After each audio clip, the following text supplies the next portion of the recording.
The Marinade. There's no O in Marinade. Let's try it one more time. Ready? 1, 2, 3. The Marinade. Marinade. Bone marinade. That's The Marinade. The Marinade. With Jason Earle.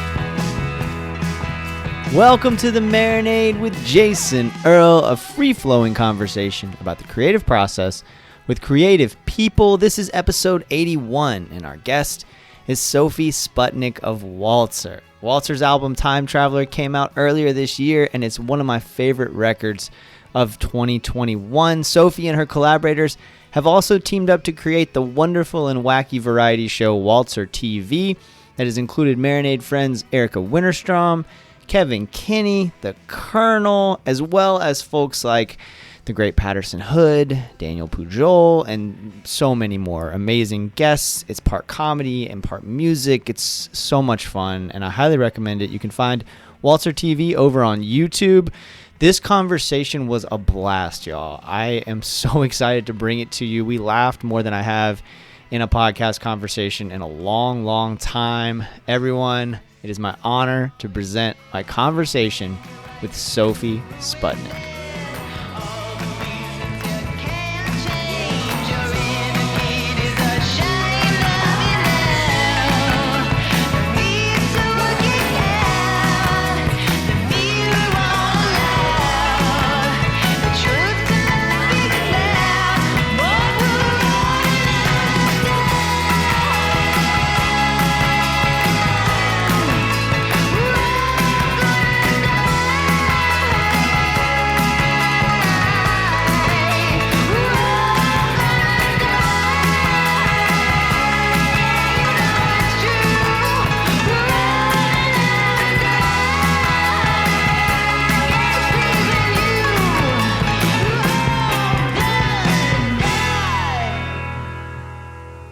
Sophie. Hello. Hi, we did it. We did it. Yes. I was sitting here and I was like, I sent the link, right? Yeah, I totally sent the link. And then I checked my email and nope, did not send the link because I'm a dummy. You know what? It's just like, it's the pandemic vibe. You know what I mean? Like that's how it goes. I'd be surprised if it went differently, honestly. Well, yeah, and it's interesting because, like, I think, you know, in some ways, we used to do these face-to-face. I'd go to the venue and I'd catch up with an artist face-to-face, and that can be fraught with all kinds of challenges too. You know, load-ins at one time and sound checks and move back because load-in didn't happen, and then the band's late or they're early, and you know, you just never know. But with this, it's the same damn challenges, just online. You know, it's like. Yeah. I'm working around my schedule. They're working around their schedule, but whatever. Yeah, totally. We figured it out. Well, thank you so much for doing this. I'm excited to talk with you. I just love your record, Time Traveler. I mean, absolutely love it. Like it has this timeless feel. And I wrote down, I don't know if this makes any damn sense. And if it doesn't, fine, but I'm going to say it anyway. It feels like a throwback to the future. I don't know if that sentence makes sense or if it all fits what you hear when you hear the record, but to me, that is so awesome. I love that. A throwback to the future. I'm writing that down. Sorry. No, do it. Yeah. Because it's one of those records. I've just been heavy rotation. I've been listening to it, and I ordered the vinyl last week, and excited for that to arrive. And it's just like this.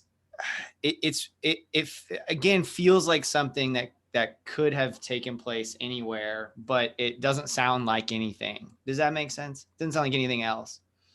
Yeah.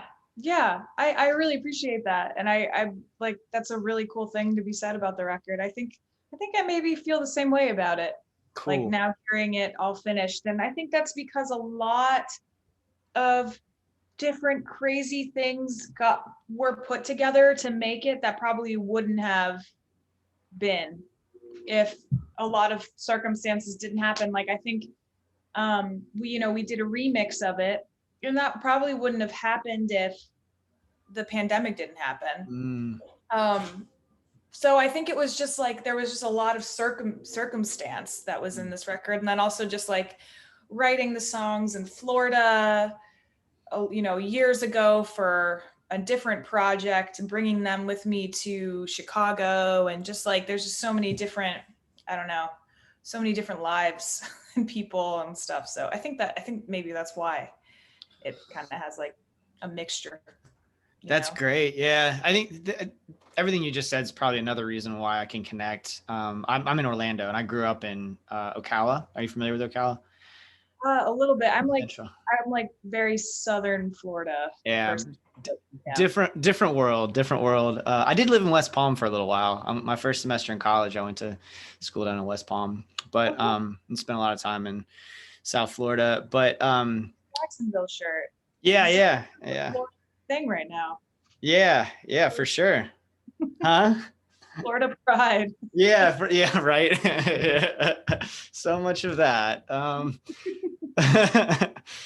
But there's also like I think one of the reasons that I initially connected with the record was so a couple things. Like almost right off the bat, the song "I Don't Want to Die." I was like, well, that's me. And then and then the feel of it, I was like, I couldn't put my finger on it, right? And then I started doing the research, and I'm like, oh shit, Rookie was involved, of course. Like that Chicago, whatever y'all are doing up there with Twin Peaks and Rookie and your record, like there's just some really cool music. And I know Chicago is a big music town, but like that kind of vein of music is just something I can sink my teeth into, you know? Yeah. Rookie, they're like, when I moved to Chicago, I was like, oh, this is what like music school and music growing up in a music town like does. Like they're so, I mean, you could throw anything at them and they'll understand the heart of the song, I think, like right away. And yeah, I was like, I can't wait till their new stuff comes out too. I'm such a fan. And yeah, there's definitely like this really cool vibe in Chicago. There's a couple bands that I didn't know about till I moved here that are like blowing up. One is Ohm, and then one is Dead. And both those bands, like, I was like, I'm so glad I live here now, because they both have like female leads, which is just always great. And it's just so unique. Their style is so unique.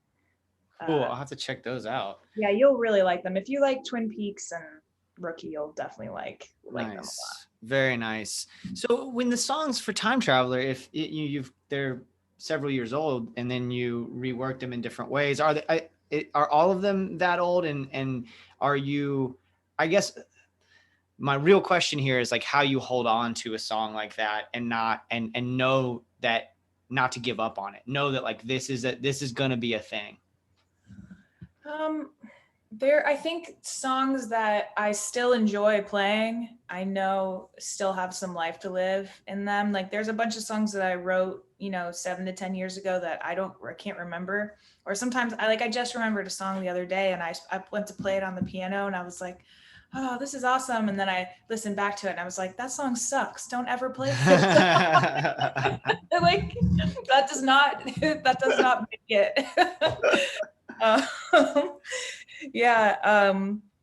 But sorry, I'm like presently going through like nicotine withdrawal. I'm on day 3, so my answers might be like, woo.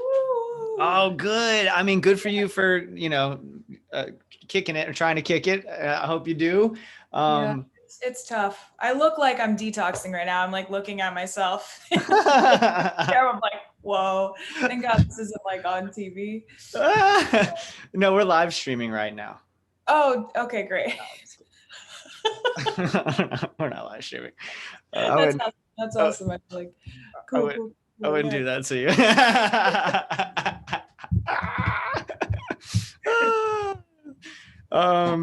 All right. So the question was like, if the songs make it, like, how do they do that? And then like, well, yeah. Well, I think you answered it, but I think you said that you played one recently and you were like, oh, that sucks. How do you know? The flip side of the question is, how do you know when it sucks? Gosh, it's like, it's weird. I mean, I think, okay, for instance, the song Time Traveler, when I brought that to Chris Devlin, who's in Rookie, who produced the record and did a lot of like arrangement with me, arranging. Yeah. I brought him that song and it was called Baggage Claim. And I still felt like, I felt proud to show him that song. And I was proud of the lyrics. Like, I felt like that song was like me doing a better version of myself. You know what I mean? I was like, okay, you like, I don't know. I was like, that's good. You did good there, I guess. Yeah. And I don't always impress myself, you know? And so I guess, I mean, you know, like the song that I played the other day, I was like, at the time it was this really cool, like grungy garage song. And it was important for me to say those words at that time. Like one of the first lyric was like about doing like, you know, it was about like doing coke and like being in a band. And like, I felt like it was important to like talk about that, you know, 10 years ago when I was like angry about it. You know, the lifestyle, rock and roll suicide or whatever. But maybe right now I don't feel like it's that important to talk about. And so it didn't make it. But the lyrics in Time Traveler, I felt like that's still important to talk about for me right now. Wow, that's really interesting because I think, you know, 10 years ago, if you had, you know, released some of these things, I wonder what impact they would have on you and the listener, you know, versus now, like something like, for example, I keep coming back to I Don't Want to Die because every time I listen to them, like, yeah, that's my inner monologue, right, all the time. Yeah. And it's super confusing to me. Like everything you say in that is like, no one seems to mind. No one seems to recognize. Like when I tell people that I'm scared of death, their reaction is always like, why? Everybody does it. I'm like, that's the worst argument that I've ever heard for trying to make me feel better about dying. I just told you I'm scared to die. And you're like, it's all good. You're going to. I'm like, wait, what? No, I know.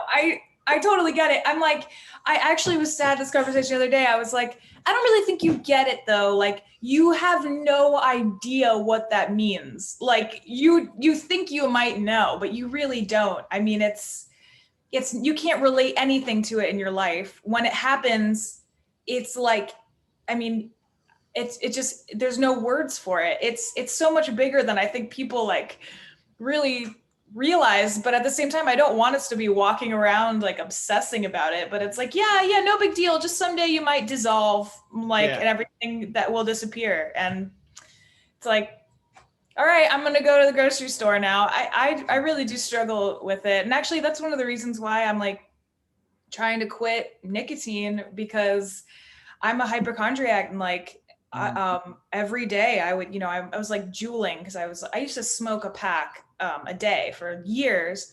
And then I moved to this stupid Juul. And I mean, I was just crazy about it. And I felt like I was doing good, but you know, then I would get this weird pain or like, you know, I go, like every day it was like, I think this thing probably gave me brain cancer or lung cancer or like neck cancer. I was on WebMD every day for like the last like 6 weeks, and I'm like, I can't do this anymore. Like, I just need to quit, you know? So yeah, the obsession is real and very alive. And I think writing music about it and doing art about death is probably the only thing I can think that relieves a little bit of the fear, because at least it's mystic and, you know, it's not so like black and white. and when thinking about death is so black and white, but when you get like mystic about it, feels a little less like, I don't know, scary, I guess. Oh, that makes so much sense. I mean, that, you know, in the absence, for at least me in my life, in the absence of, say, like organized religion, art is what is my kind of spiritual connection, right? Or my God, so to speak, is creating and consuming art. And so to be able to write about death in that way and think about it so that it becomes abstract in the way that, say, a holy book is very abstract usually. That makes so much sense. Yeah. Well, okay. We could talk about death the whole time, but but I just got my second vaccine dose, so I'm I'm further from death than most of you motherfuckers. Shit. The Waltzer TV is so much fun, and you talked earlier about the pandemic opening up, you know, opportunities and kind of changing the way of thinking.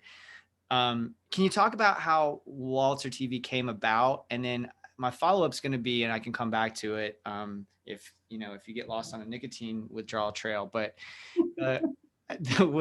my follow-up question is going to be how if you think it will continue when things go back to sort of normal. So how did it come about, and then what do you see as the future?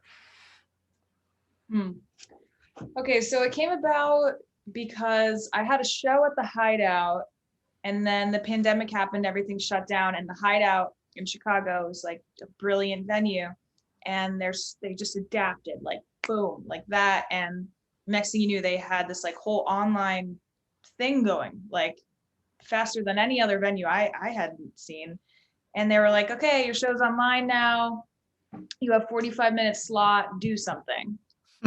And I was like, Jesus. God, I mean, yeah, I was like, I mean, they didn't say it like that, but that's how I heard it. You got to do something. Actually, what I heard was like, you have to do something and it has to be perfect. Right.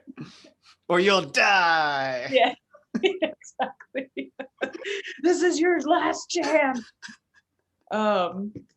So I had noticed that a lot of bands were quick to get on the live streaming, and they were doing the songs from their living rooms and stuff like that. And it made me really uncomfortable. Like I really hated it. And I was like, I can't do that.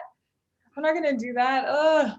Cause I'm really not I'm not a great guitar player. I sing, like, I'm not like a classical trained singer. Like, I think I'm more into like performing and like vibes, and I don't know, vibes made it sound lame, but I just really like the energy of performance. And so the idea of playing my little songs in the living room just bugged me. So long story short, I was like, okay, well, I had this idea like to do I Don't Want to Die, to do a video of that with like me holding a boombox, running around like from that movie. I can't remember what it's called.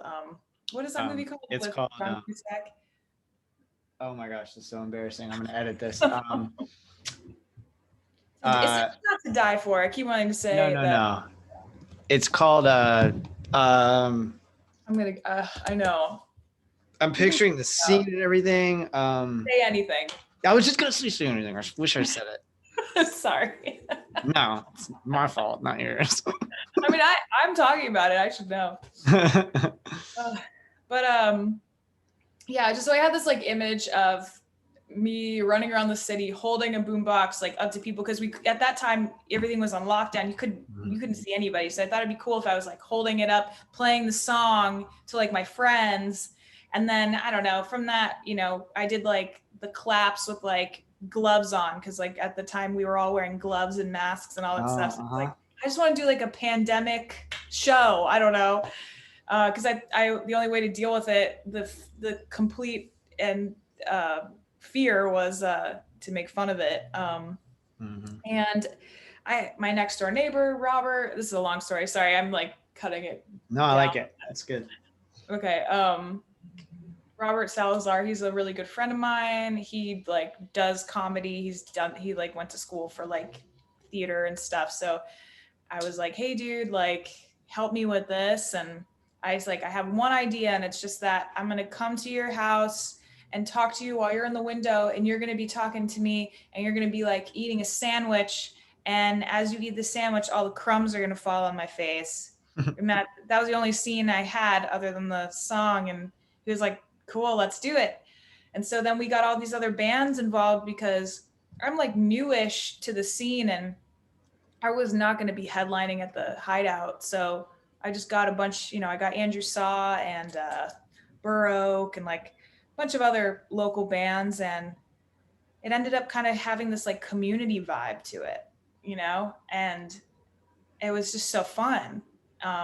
So we just kept it going. And I had just signed on with a manager right at that moment. So he was just like, well, maybe you should just keep doing this because you just hired me and you need to work and I need to work. And so that was like pretty much it. And then like next thing we knew, like all of a sudden this agent reached out to us, and then we had a booker, and we just kept going, and we started getting really cool acts involved, and then all these characters started developing, and then I got really excited about them, and now I just want to keep acting like them. So, and now to answer the question of where I think it's going, I'm not sure if it's going to continue forever. It's kind of hard to do, like, especially with the world opening back up. It's actually like harder because people are busier. A lot of the reason why I think the show did well is because no one was doing anything. So a lot of people said yes that normally wouldn't say yes. But I would like to continue the characters, and I'm hoping that like when I go on tour that I can maybe do some like little care, like my partner and I do Karen Roberta park rangers, and I was thinking it'd be so fun to like go to a zoo and like act as them and like do like a thing with kids or whatever, Yeah. You mean just to do it, or like then to put on YouTube or something? Or you're just talking about just for fun?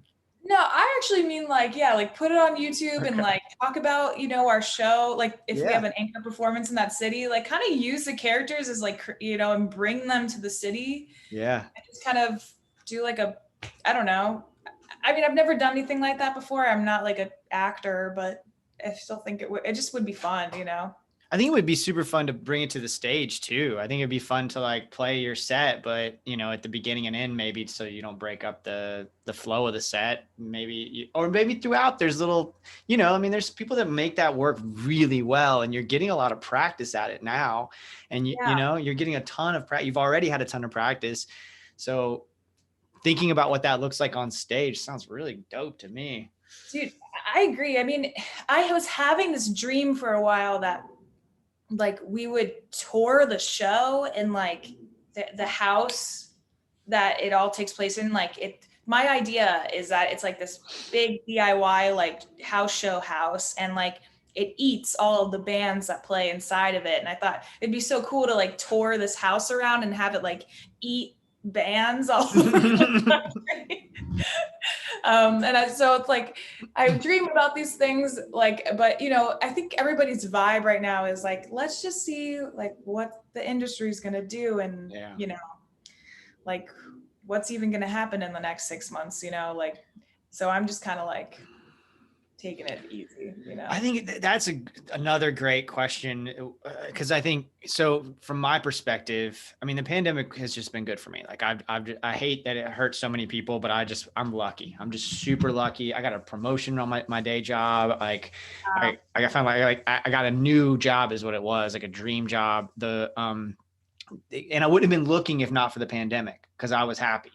And then, can I ask what it was? Like what the? Yeah. I'm a middle school teacher. And so I was face to face in my neighborhood, right? I would walk to work, and I liked that job, and I loved it actually, but it was working for the local county. And when we went back half face to face and half online. So I was teaching 7th graders. Half of my 7th graders were in class with me.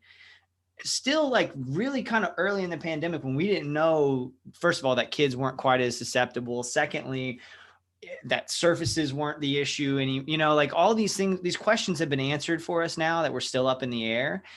And then I was trying to teach kids half online, like one or the other. Okay. But it's like the analogy I keep using is it's like trying to play baseball and softball at the same time. It's like pretty similar, but it ain't the same thing. Right. Yeah, totally. The rules are Yeah, different, that'd you be know? really tough.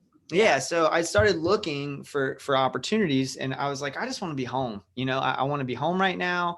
I think I would be good at teaching from home. And I found a school that's was totally online, with like kids from an underserved community, which is kind of my passion, and which I wasn't, you know, I live in just a normal middle-class neighborhood here in Orlando. So that wasn't, I love this population, but that wasn't my passion, you know?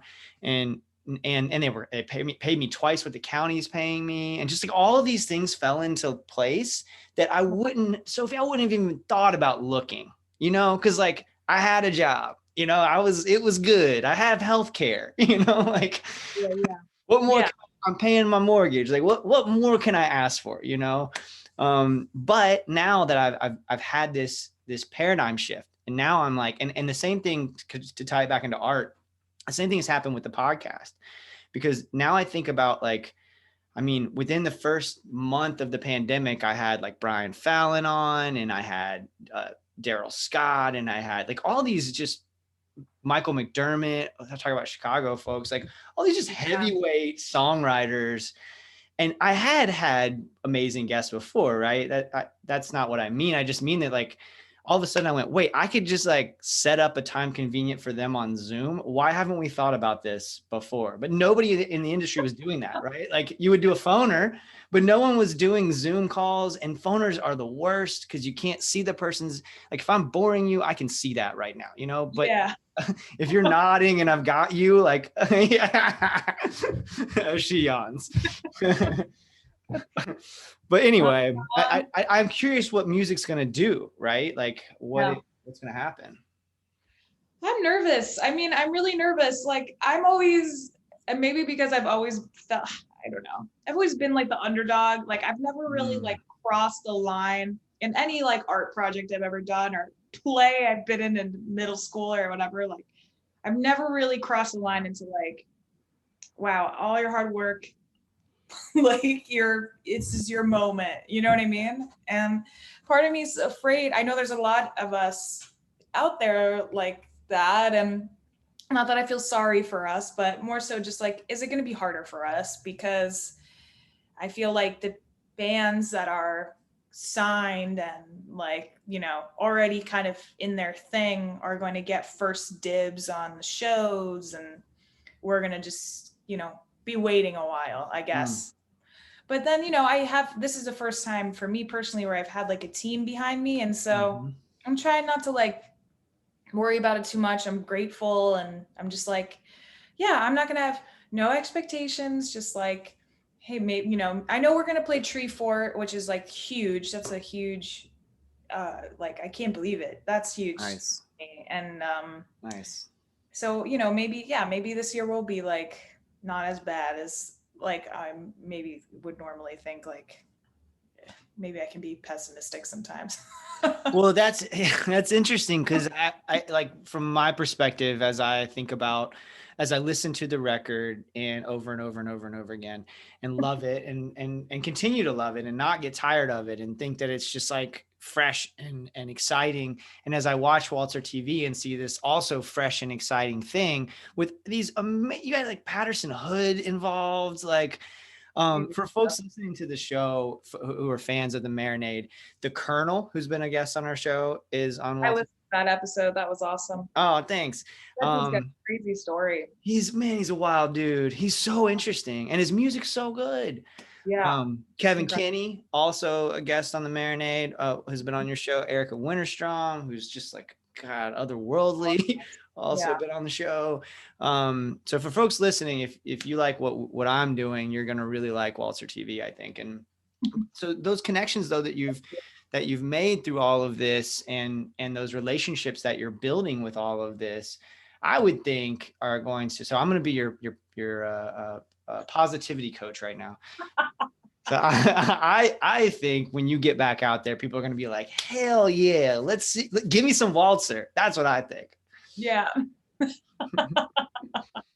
That would be awesome. It's funny because I just watched the Linda Ronstadt documentary last night. Mhm. Did you see it? The Sound of a Voice. No, I haven't. I'm a huge fan of her, and uh she was like a genius, and she just kind of like sang. It seemed like her story was she just kind of sang, and people just was like, oh, you're amazing. And then next thing she knew, she was like singing on a huge stage, like it was like she just sang her way through life. And it's so sad she has Parkinson's now. Oh man.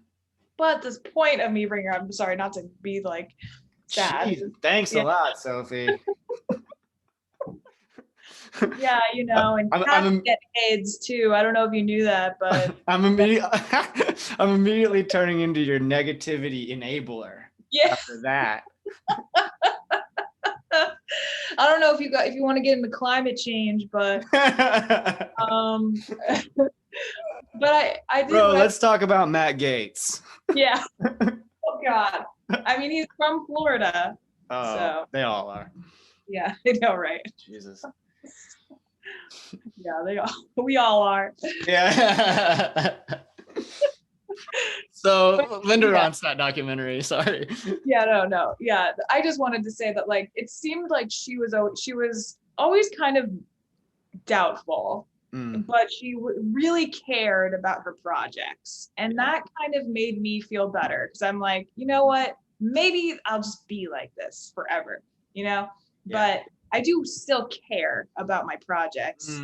And I mean, she did cool stuff. I didn't realize this. She was in a rock and roll band with all these dudes, and then next thing she was like doing like a Broadway show that for like movie. I didn't realize this, with Kevin Kline. And then she did like a Mexican, like classical Mexican. I mean, she did whatever she wanted. She wasn't like, I'm rock and roll Linda Ronstadt, I only do rock, she was like, and I don't know. I was like, people, we can still do stuff like that now. You just gotta do whatever you want and really love it and care about it.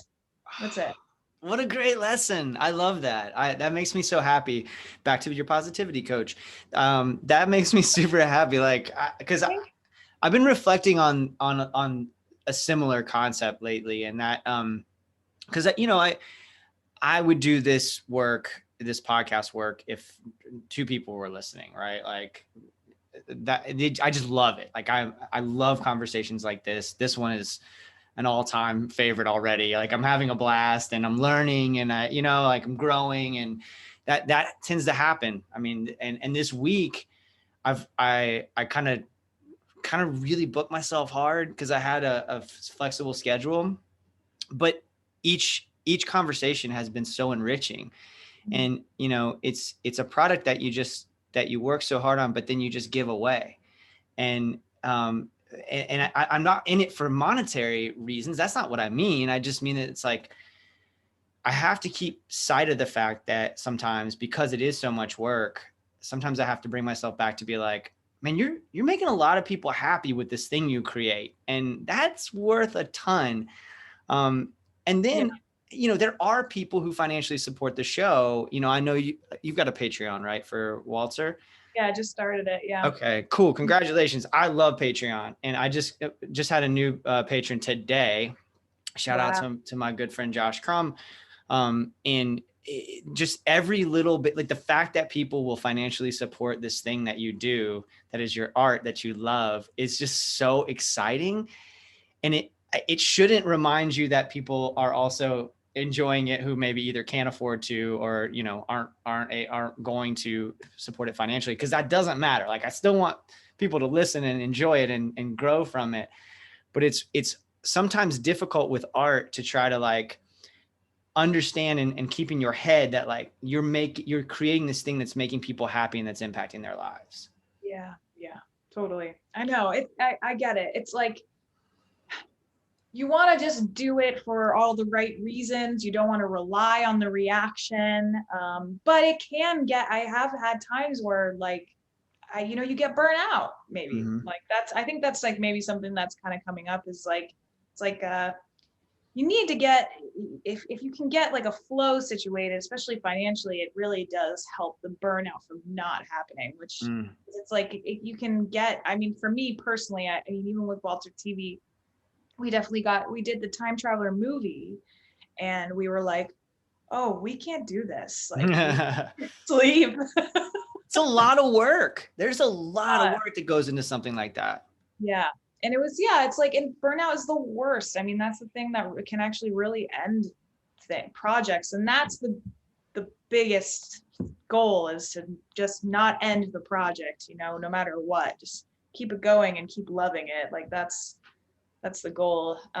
So yeah, for sure. And I am excited about Patreon. Like I would actually even, maybe after this, I would love to talk to you about it, because I want to learn about it and getting like people more involved. I think we have like 4 people on it right now, and I'm like posting polls and like, sending out our videos and stuff, but I don't know, I'm like still kind of learning the ropes of it, Yeah, I'm happy to share some things with you. I'm not an expert by any means, but it in the last year has doubled. So we still don't have a ton of people, but every one of them makes a difference. And I'll share more about that later. I don't want to bore folks who are listening, but maybe let's get meta. Maybe I'll share after, and then we'll release that for the Patreon patrons.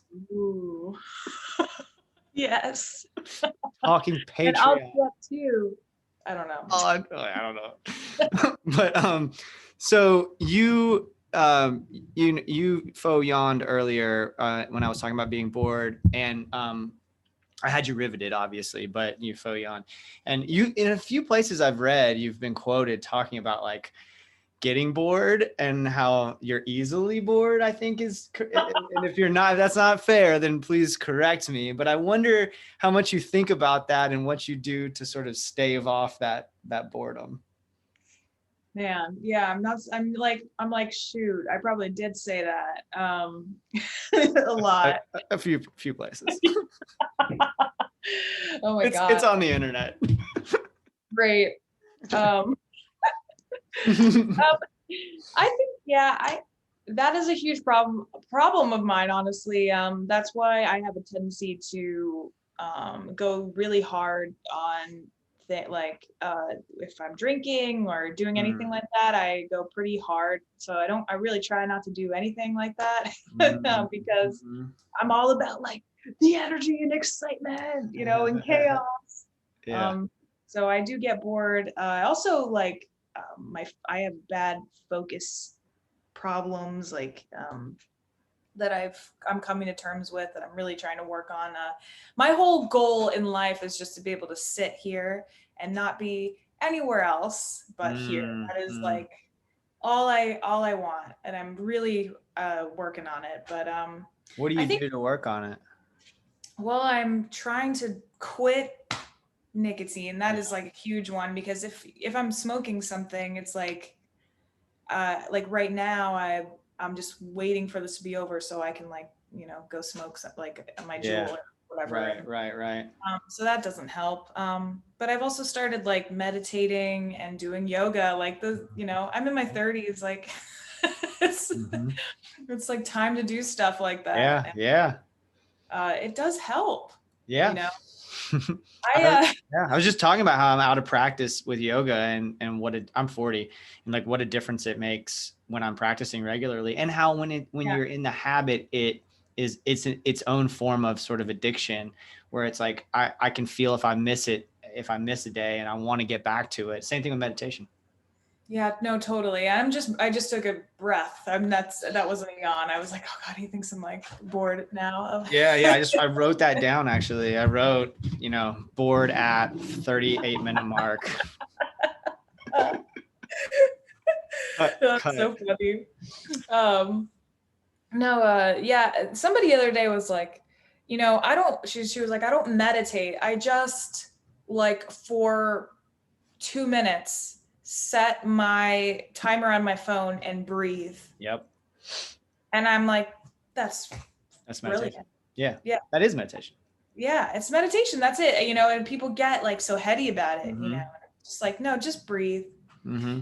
So I really feel like that's where I'm at right now with that. But I do think that like sometimes our character defects, we can use them to help us. And so the boredom like does help me with my performance. I'm very sensitive to when other people are bored. And so I like to, you can use dynamics on stage energy wise. When's the right time to be quiet? When's the right time to be loud? And like,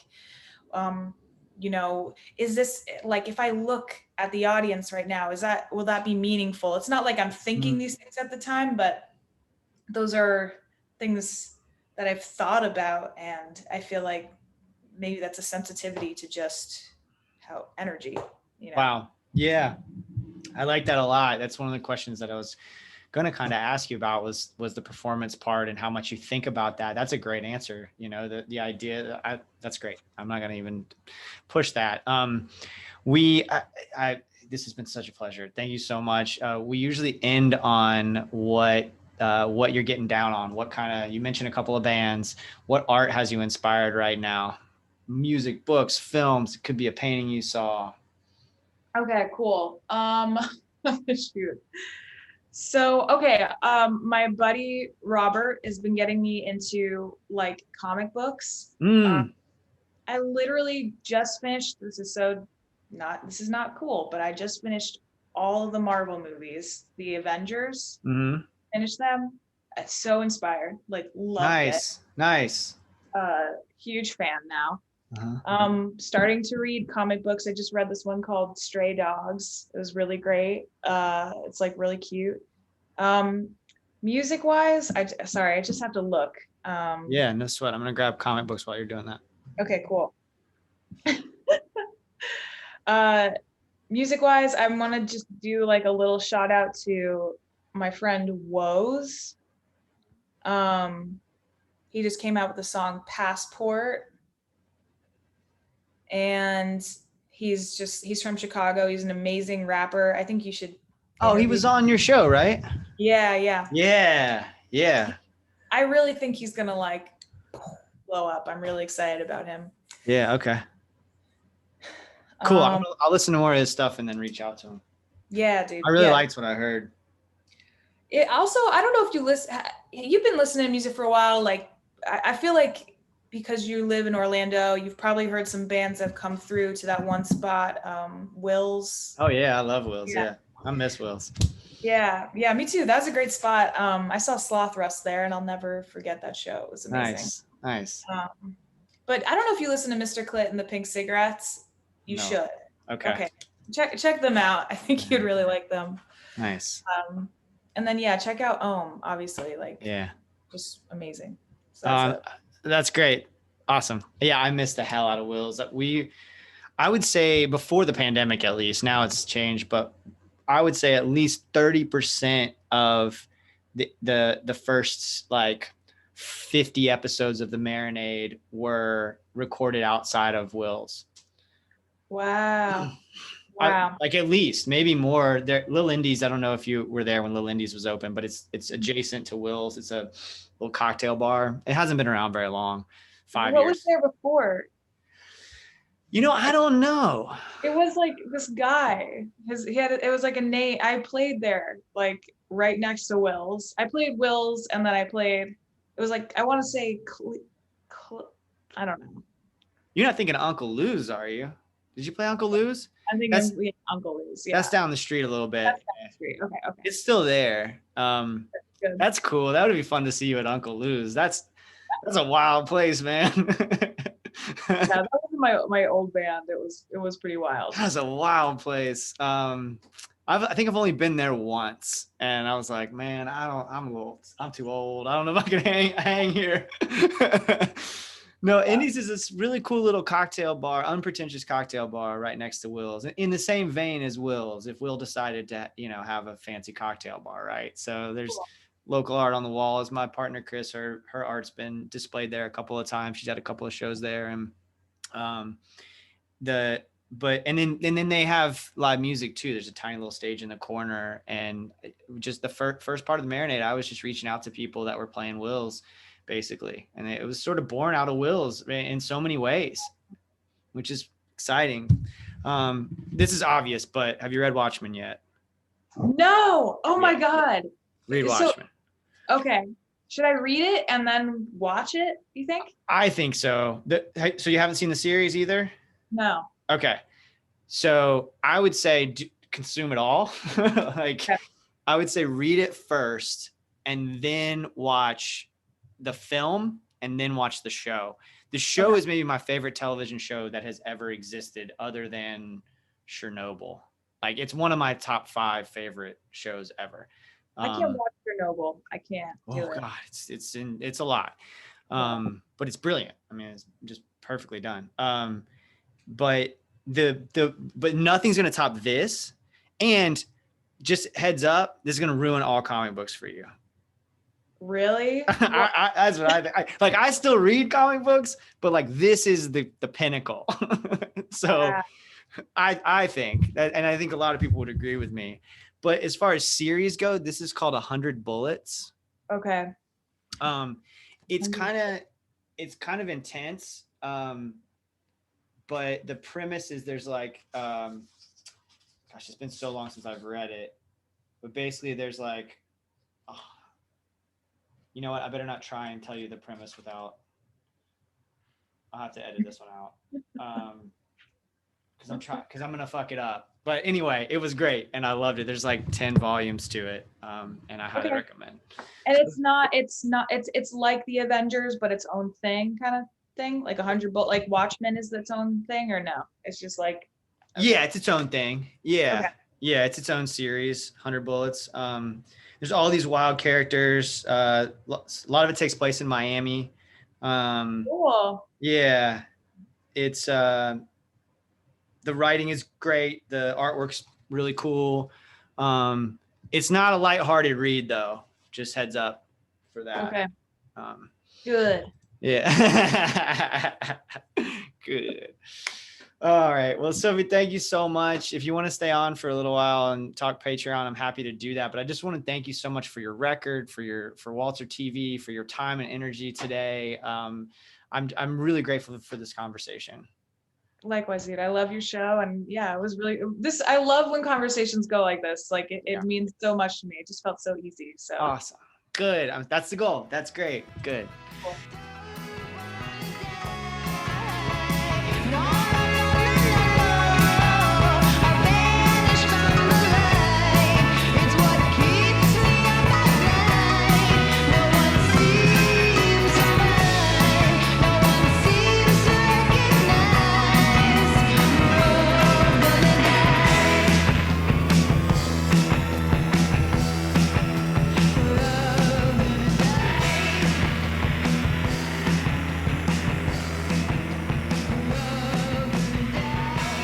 Waltzer, y'all. Thank you so much, Sophie. Thank all of you for listening. WaltzerMusic.com for all things Waltzer. What a blast this conversation was. Subscribe to Waltzer TV on YouTube so you don't miss an episode.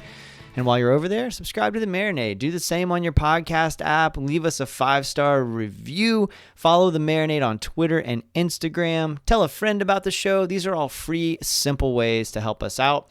And if you really like what we're doing, please consider joining our Patreon community, where for just a few bucks a month, you can gain access to our Patreon exclusive show, Jason's Journey, our Patreon happy hours, updates about the show, and more. It's just a great way to dive a little bit deeper into the show. We have a community over there, and it's really fun, and it's a way to celebrate the show and to celebrate our fans and our friends. It's great. And I want to give a huge shout out right now to my good friend, Patrick Hagerman. Y'all, you've heard me talk about Patrick before. Patrick just joined the Patreon, and he's got his own Patreon because he has wonderful music. Patrick is an incredible songwriter, and he also has a lot of really cool stuff coming up very soon. So check his Patreon out. Check his music out. I can't wait until his record is finished and comes out so that we can have him on the show, and so folks can hear his wonderful songwriting.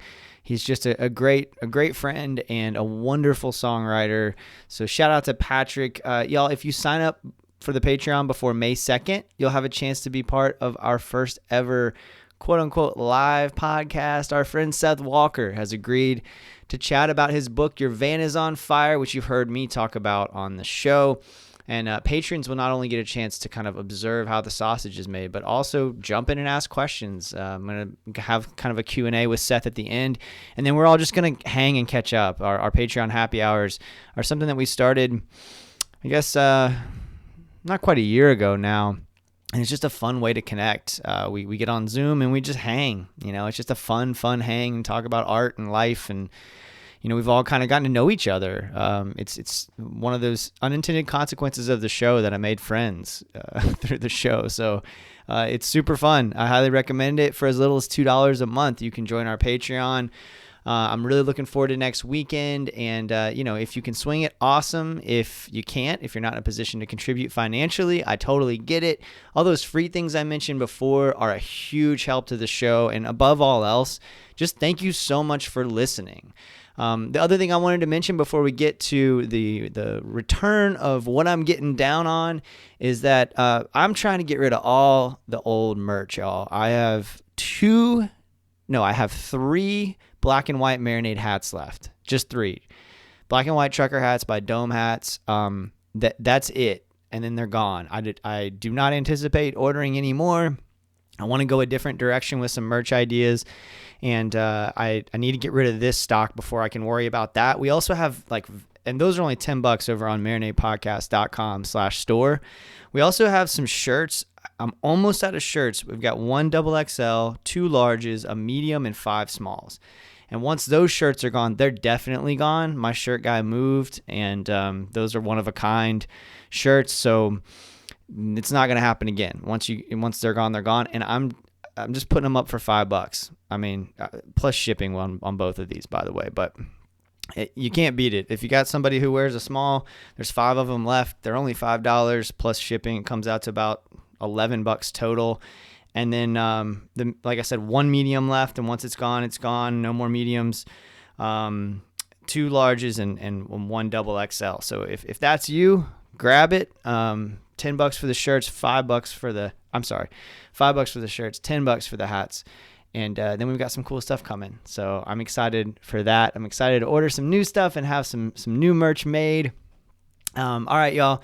It's enough of me selling you. It's time for what I'm getting down on, the segment of the show where I talk about the art that is inspiring me at the moment. D.L. Rossi's Lonesome Road was just released this past week. It is full of good songs and beautiful stories. It's one of those records, and I think this is rare, where the songs feel familiar. They feel like a familiar sing-along on the second listen. That's how infectious the melodies are.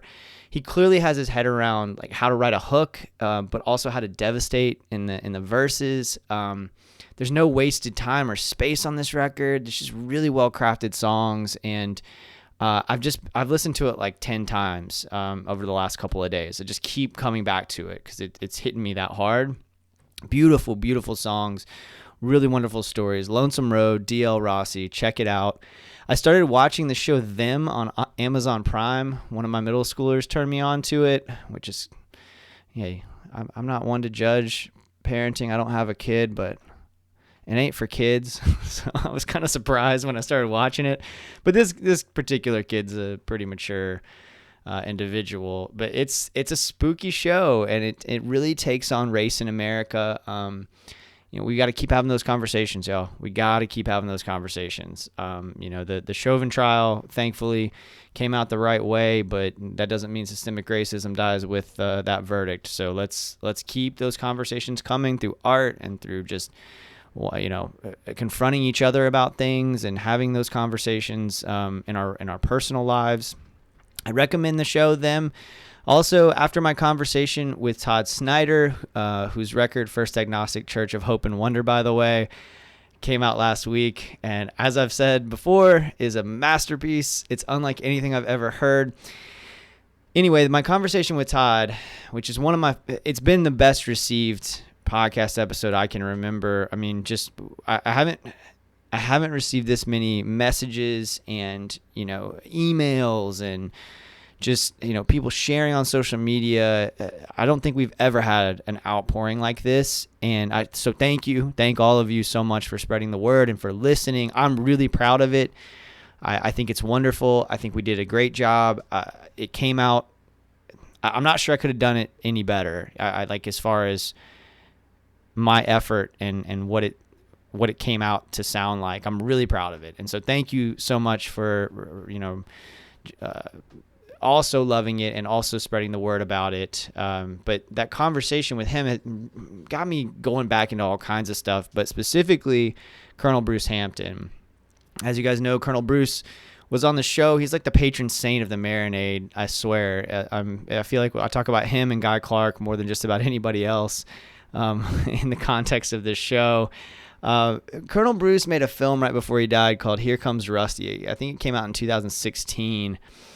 It's not very good, but it does have Fred Willard, Colonel Bruce, Joey Lauren Adams, and Brandon Taz Niederauer.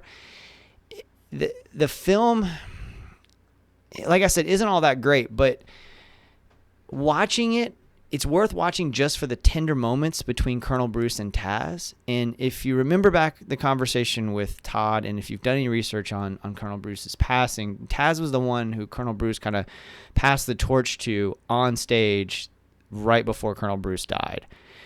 Watching this film is kind of chilling, but in a beautiful way. I think Todd's words were, Colonel Bruce was a cosmic motherfucker. And watching this film drives home that point in such an enormous way. So I highly recommend watching it for that, right? So don't go into it thinking it's going to be a great movie. It's not. But I think it's worth it just for seeing kind of even though he's playing a character, he's still Colonel Bruce. And for seeing, Colonel Bruce be himself, I think Here Comes Rusty is worth it for that reason.